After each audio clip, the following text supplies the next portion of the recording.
It's Sunday morning on CBS, and here again is Lee Cowan.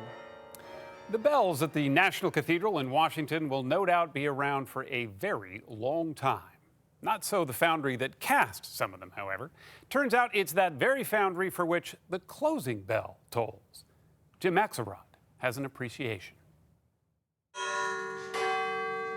There is a certain timelessness inside London's Whitechapel Bell Foundry, where it could be the 21st century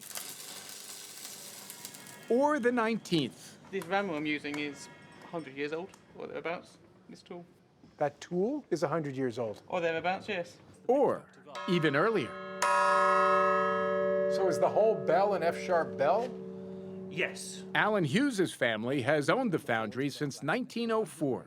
I'm surrounded with bells. My whole life has been spent with bells, and I don't get too excited about it. But that's just his family. How far back does the Whitechapel Bell Foundry go? We have always claimed 1570. Historical research has indicated we were more likely established sometime around 1420. Which would mean the foundry was in business more than a century before Shakespeare was born.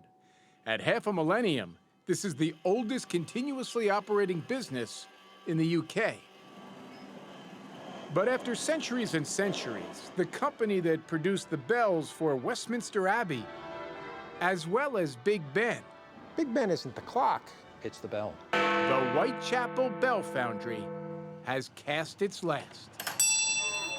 We don't need bells. They were needed in the sense that they were the way of communicating basic information to what was then a largely illiterate population. They warned you of invading armies. They actually served a practical purpose. So bells are used today because we like them, not because we need them. Even if demand was higher, the foundry is located smack in the middle of one of London's hottest neighborhoods. That's another rule of modern life. Prime real estate tops history.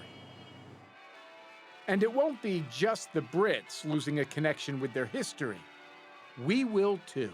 The first Liberty Bell was cast there, exactly where we are sitting. Not exactly the Liberty Bell they line up to see in Philadelphia, but the grandfather to it.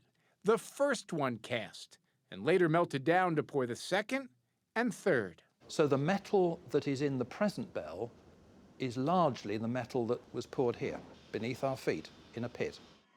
But if you think the end of a 500-year-old era is making Alan Hughes emotional, well, that wouldn't be very British now, would it? I suspect that when this workshop is empty, on that occasion, I am entitled to feel something.